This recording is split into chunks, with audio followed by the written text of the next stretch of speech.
இப்போ வந்து அது உலோகமும் பாசானமும் கலந்து வெந்து எழுந்து அமருகிற நேரம் இப்போ சரிங்களா. அப்போ சுண்டி வர பதம். இப்போ சுண்ட சுண்ட சுண்ட சுண்ட அடியில் என்ன செய்யும், அடி பிடிச்ச மாதிரி இருக்கும், ஆனால் அடி பிடிச்சிருக்காது, அப்படியே பற்பமாக மாறும். இதில் வர செம்புகை பூராமே நாம் கொடுத்த அந்த நாதவிந்து ஜெயநீர் அப்படின்னு சொல்லக்கூடிய அந்த திராவகம் என்ன செய்கிறது, உப்புக்களையும் ப்ளஸ் பாசானங்களையும் ப்ளஸ் உலோகங்களையும், இதில் உப்பு என்பது நாதவிந்து உப்பு, இவைகளெல்லாம் சேர்த்து மருந்தாக்கிட்டு அந்த திராவகமானது போய்விடும்.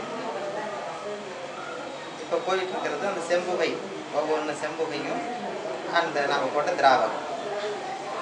பாசான புகையோ ரசப்புகையோ கந்தக புகையோ அல்லது மனசில புகையோ இங்கிருந்து வெளியேறாது.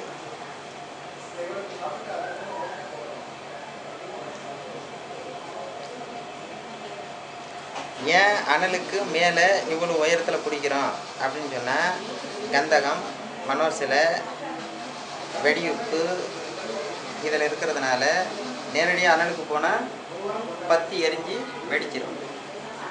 அதுக்காகத்தான் குறைஞ்சபட்ச அனலில் உயரமாக பிடிச்சி அவைகள் ஒன்றோடு ஒன்று கலந்து மாண்டு மருந்தாகிற வரையிலும் அப்படி தான் உயரமாக தூக்கி பிடிக்கும். அதுக்கப்புறம் இதே அனலில் 2.5 மணி நேரம் டைரெக்டாக வைக்கலாம், வச்சா முழு மருந்தாக மாறிடும். ஃபெரஸ் சல்ஃபேட் ஆமாம்.